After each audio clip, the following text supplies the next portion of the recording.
Spain and Portugal are trying to determine the cause of a huge power outage that hit both countries on Monday. Both Lisbon and Madrid have ruled out a cyber attack as the reason. Electricity has now largely been restored, but the blackout caused severe disruption for many hours. The relief was audible as power returned to Spain's capital, Madrid.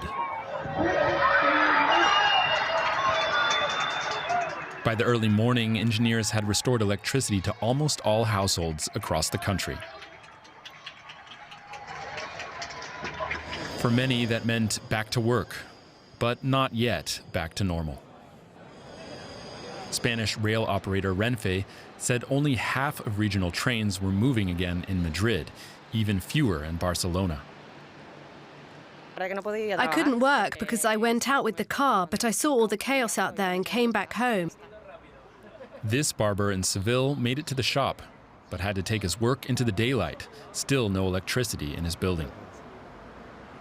Others report that cell phone service and internet are still not available, turning the basic tasks of modern life into an unusual challenge. I had to use the old school, the map that we got from the hotel. I couldn't communicate with my parents or my son. I didn't know if they were okay. They could have been in an elevator or on the subway. Back in Madrid, Prime Minister Pedro Sanchez met with King Felipe to discuss the challenge ahead, shedding light on why the country went dark and how to make sure it doesn't happen again. DW's Jan-Philipp Scholz joins us now from Seville in Spain. So, JP, the power is back on now, but is it any clearer what happened and why this happened? Not really. There are many theories, but very little has been officially confirmed. Experts say that a certain lack of transparency is usual with this kind of incident. Of course, it's a very critical element for a functioning society, the power supply. So authorities tend to be very careful with information. So currently, explanations range from extreme temperature variations to some technical issue that occurred at the connection between France and Spain. A lot of people here also think it's just been a chain of unfortunate incidences. Of course, there are still also a lot of theories about a cyber attack, but as we just heard, the national grid operator just ruled out such theories.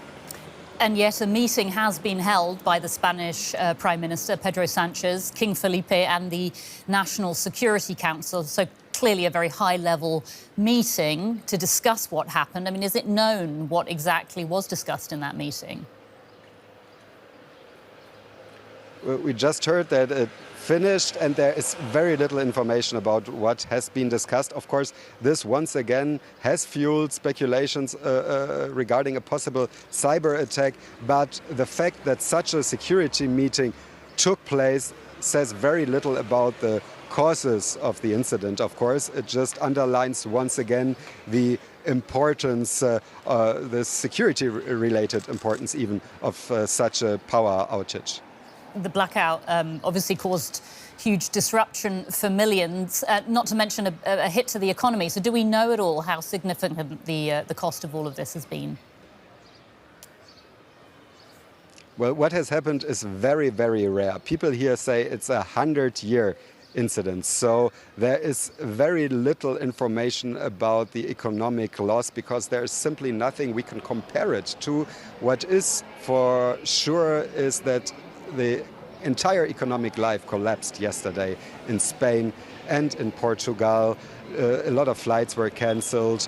People couldn't even get to work. Businesses had to close. And even today, there is still some degree of chaos in some cities here. So I think it's safe to say that we are talking about billions of euros of loss here. DW's Jan-Philipp Scholz reporting from Seville. Thank you so much.